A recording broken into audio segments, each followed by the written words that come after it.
Seja bem-vindo à Escola Bíblica Cristã, Aprendei e Ensinai. Atualmente nós estamos no curso de pregação expositiva e até agora, da aula 1 à aula 4, nós estudamos sobre o aspecto conceitual e histórico dessa temática.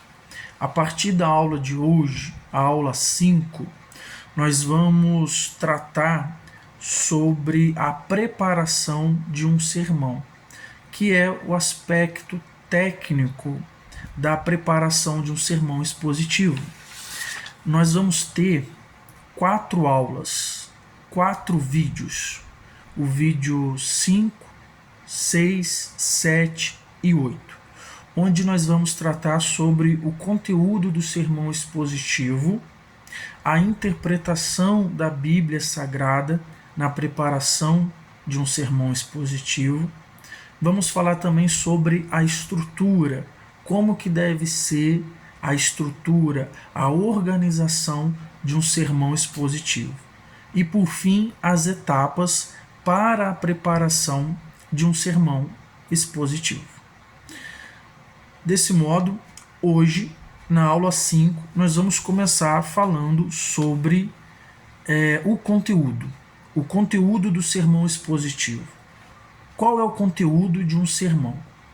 Como já vimos na aula 2, ao longo da Bíblia e ao longo da história da igreja, o conteúdo das pregações sempre foram as escrituras sagradas. Portanto, não podemos introduzir absolutamente nada que não esteja na Bíblia Sagrada. Temos algumas referências bíblicas que apontam para isso, como por exemplo, Deuteronômio capítulo 4, versículo 2, Provérbios capítulo 30, versículo 5 e versículo 6, segunda carta de João capítulo 1, versículo 9, e Apocalipse capítulo 22, versículo 18 e 19. Pois ela, a Bíblia Sagrada, é a mensagem oficial do Rei, que o arauto, ou seja, o servo de Deus, deve pregar, deve anunciar. A palavra de Deus, ela é lâmpada para os nossos pés e luz para os nossos caminhos. Salmo 119, versículo 105. É a nossa instrução, é o conselho de Deus para o seu povo. Mas como que se deu o fechamento da Bíblia Sagrada? Ou seja, como que foi a canonização dos livros do Antigo e do Novo Testamento? Quero compartilhar com vocês brevemente sobre isso. Em primeiro lugar, nós tivemos o evento. O que é o evento? O evento é a experiência ou a revelação de Deus para Moisés, os profetas e os apóstolos. Então, em primeiro lugar, tivemos o evento. Em segundo lugar, tivemos a fala, que é a comunicação oral da revelação. Em terceiro lugar, tivemos o texto, que é a comunicação escrita do evento, a comunicação escrita da revelação. E hoje nós temos o quê? Hoje nós temos a releitura, que é a interpretação dos sentidos dos textos. Qual é o sentido, a mensagem que o autor quis passar para os primeiros destinatários? Seja um livro, seja um evangelho, seja uma carta. Quando Mateus escreve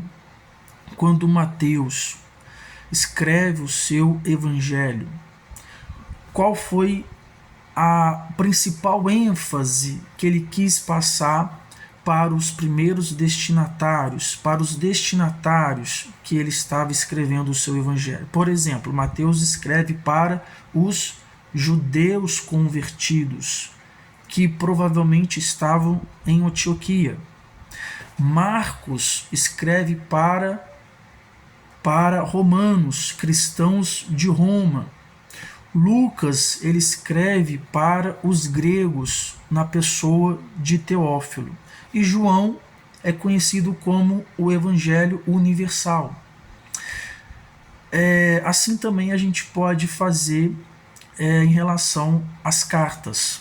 Qual foi a mensagem, o sentido que o apóstolo Paulo quis passar para os primeiros destinatários? Então, vamos relembrar aqui essa etapa. Em primeiro lugar, nós tivemos o evento, que é a revelação. Em segundo lugar, nós tivemos a fala, a comunicação oral da revelação. Em terceiro lugar, nós tivemos o texto, que é a comunicação escrita da revelação. E hoje nós temos a releitura.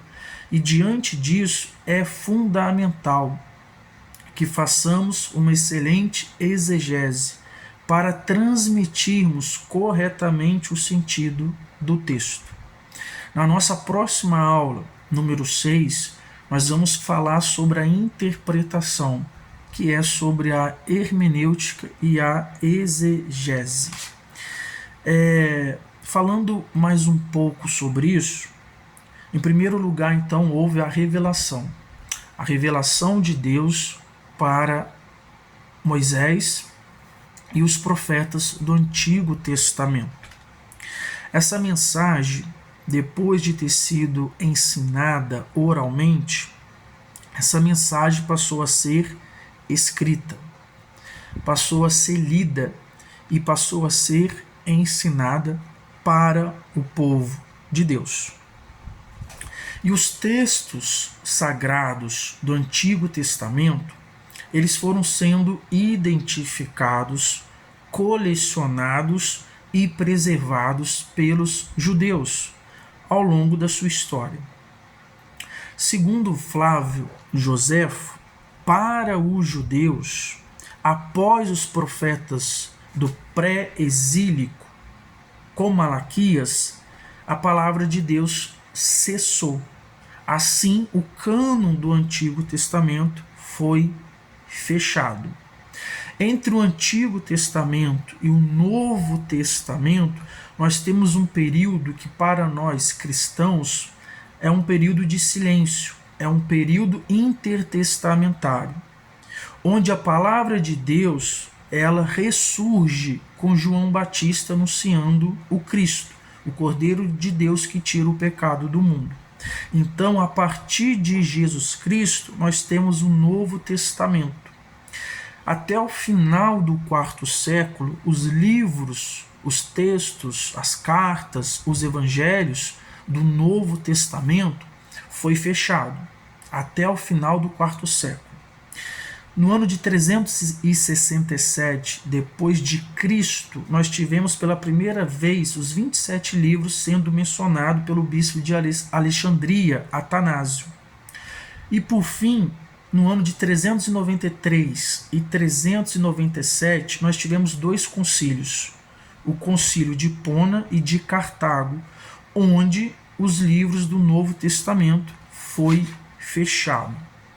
Recapitulando aqui, então, em primeiro lugar, nós tivemos a revelação, que se trata da manifestação de Deus para Moisés, para os profetas e os apóstolos. Em segundo lugar, nós tivemos a inspiração, que é o registro da revelação de Deus.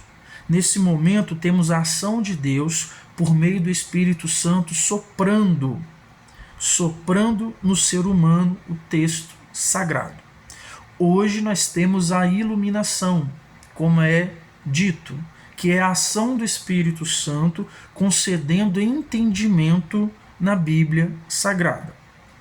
Diante disso, que foi exposto, nós temos a Bíblia Sagrada, que é um livro extraordinário. É o único livro na história que registra, ou melhor, registra a revelação e é a palavra de Deus.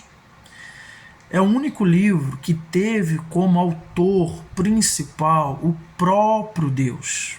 As Escrituras foram inspiradas, ou seja, sopradas por Deus ao longo de 1500 anos, Antigo e Novo Testamentos, com a participação de 40 autores de diferentes classes, culturais, letrados, iletrados, movidos pela ação do Espírito Santo.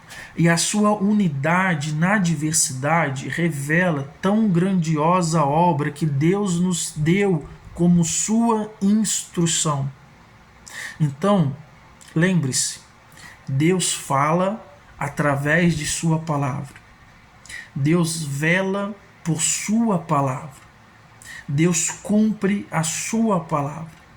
Sua palavra é a nossa instrução. Sua palavra transforma vidas. E sua palavra tem vida. Por isso, a Bíblia precisa ter a primazia nos sermões. Como já falamos em outras aulas, nós não pregamos sobre sonhos, não pregamos sobre visões, sobre sentimentos ou novas revelações. Nós pregamos o que está escrito, o registro da revelação de Deus. E hoje nós fazemos essa releitura, essa interpretação do texto sagrado. Na próxima aula, nós vamos conversar sobre então a interpretação. Como interpretar a Bíblia Sagrada. Vamos falar um pouco sobre a hermenêutica e a exegese. Até lá, fique na paz e um abraço.